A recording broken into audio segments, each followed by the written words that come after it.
శ్రీమాత్రే నమ. జయ గురు దత్తాత్రేయ నమ. ఈ వీడియోలో మనం 2025వ సంవత్సరం జూన్ నెల మాస ఫలితాలు తెలుసుకునే ప్రయత్నం చేద్దాం. మరి ముందుగా ఈ నెల ప్రారంభంలో ఉన్నటువంటి గ్రహస్థితి పరిశీలించినప్పుడు మరి కుంభరాశి అందే రాహుగ్రహం ఫ్రెష్గా మే 18నే రావడం జరిగింది. సుమారు 1.5 సంవత్సర కాలం పాటు రాహు కుంభరాశి అందే సంచారం జరుగుతుంది.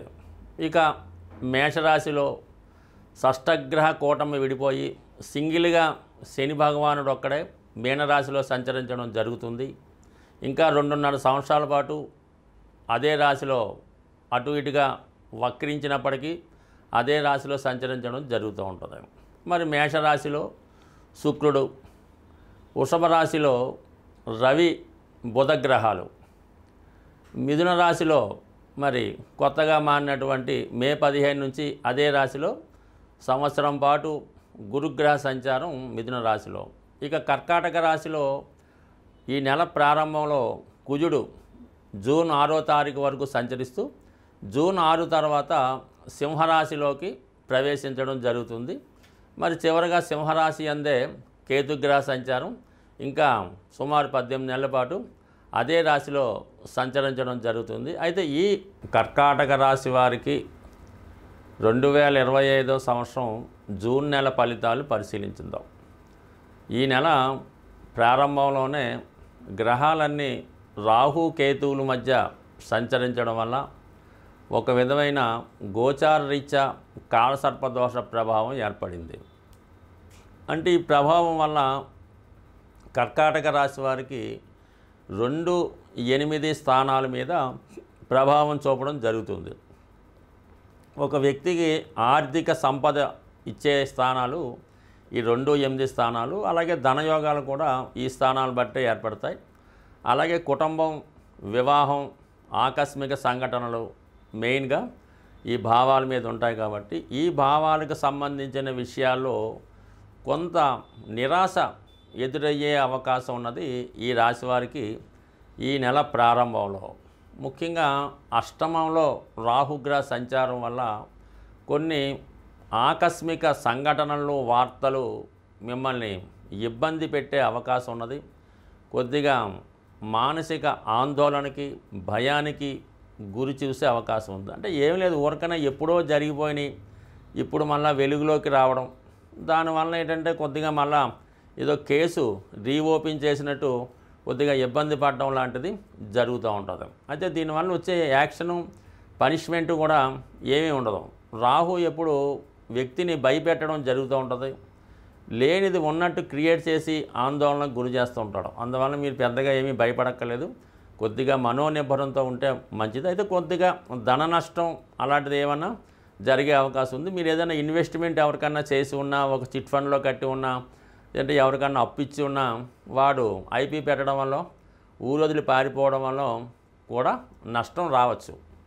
ఇక కుటుంబ స్థానంలో కూడా కొంతవరకు కొన్ని కుటుంబ సభ్యులే మీకు ఇబ్బంది పెట్టడం, మీకు వ్యతిరేకంగా ప్రచారం చేయడం, మీ యొక్క ప్రతిష్టని, పరువుని దెబ్బతీసే విధంగా ఉండే అవకాశం ఉంటుంది ఈ యోగ ప్రభావం వల్ల. అయితే రాశి అందే ఉన్నటువంటి కుజ చంద్రుల యొక్క చంద్రమంగళ యోగం ఇంచుమించుగా కుజుడు కర్కాటక రాశి యందు ఈ నెల 6వ తారీఖు వరకే ఉంటాడు.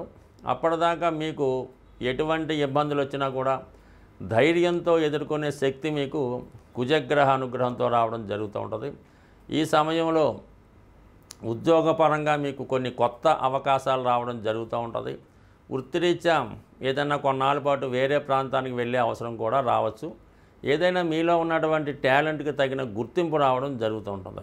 ఎవరైతే సినిమా ఇండస్ట్రీలో, మీడియా సంబంధించిన వాటిలో ప్రయత్నాలు జరుగుతున్నాయో వారికి కంపల్సరీగా ఈ సమయంలో ఒక గొప్ప అవకాశం రావడం జరుగుతూ ఉంటుంది. అంటే మీరు ఒక చోట ఏదైనా ఒక ప్రొడక్షన్ హౌస్లోనో, ఒక నిర్మాత, డైరెక్టర్ దగ్గర మీ యొక్క వేషాల కోసం ఏదన్నా టెక్నీషియన్గా ప్రయత్నం చేస్తూ ఉంటే అది వేరే వారి దగ్గర నుంచి మీకు ఆఫర్ రావడం, దాంట్లో మీరు సక్సెస్ అవ్వడం కూడా అనూహ్యంగా రావడం జరుగుతూ ఉంటుంది. సో ఇక ఫైనల్గా మనకి లాభస్థానంలో ఏర్పడినటువంటి ధనయోగం అంటే రవి ధనాధిపతిగా లాభస్థానం, బుధుడు వ్యాపారకారకుడుగా లాభస్థానం. ఈ రెండు కూడా మీరు కొత్త వ్యవహారాలు ప్రారంభించడానికి, ప్రభుత్వ పథకాలు ఏమన్నా ఉంటే మీకు అనుకూలంగా వస్తాయి.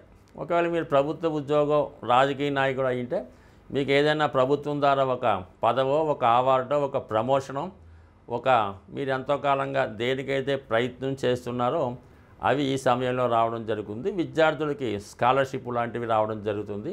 అలాగే ముఖ్యంగా మీ యొక్క తండ్రి గారు లేదా మీ యొక్క మామయ్య వారి సహకారం అంటే వాళ్ళు మీకు అండగా ఉంటారు. మీరు ఏ ప్రయత్నం చేసినా వెనకాల మేము ఉన్నాం, నువ్వు ప్రొసీడ్ అన్నట్టుగా మీకు లాభస్థానంలో ఉన్నటువంటి గ్రహాలు రవి తండ్రిని చెప్తూ ఉంటుంది, గురువులు చెప్తూ ఉంటుంది, బుధుడు మీ యొక్క మేనమామల్ని చెప్పడం జరుగుతూ ఉంటుంది. బట్ ఏదైనా వారి సహకారం మీకు సంపూర్ణంగా రావడం జరుగుతుంది. వ్యయంలో గురువు భాగ్యాధిపతిగా వ్యయస్థానం, పుణ్య కార్యక్రమాలకి ఎక్కువ ఆర్థిక సహకారం చేస్తారు. విద్యార్థులు ఉన్నత విద్య కొరకు చేసే ప్రయత్నాలు ఫలిస్తాయి. ఆ విద్యకి ఎక్కువగా ధనం కూడా ఖర్చు పెట్టవలసి ఉంటుంది. ఎస్పెషల్లీ మీరు కూడా గతంలో ఆగిపోయినటువంటి మీ యొక్క విద్య తిరిగి కంటిన్యూ చేసుకోవచ్చు. లేదంటే మీరు ఇంకా ఏదైనా డాక్టరేట్ లాంటిది సంపాదించాలన్నా కూడా ఈ సమయంలో మీకు ఈ గురుగ్రహ అనుగ్రహం సంపూర్ణంగా రావడం జరుగుతూ ఉంటుంది. ఇక ముఖ్యంగా మీకు అష్టమంలో ఉన్నటువంటి రాహుని మనం ఈ వీడియో ప్రథమంలో చెప్పుకున్నాం. సో ఏదైనా రాహుని మాత్రం మీరు అంత తేలిగ్గా అంచనా వేయద్దు.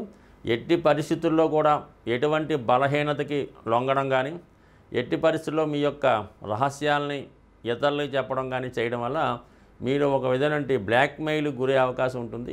అన్ని సమస్యలకి మూలం ధనం.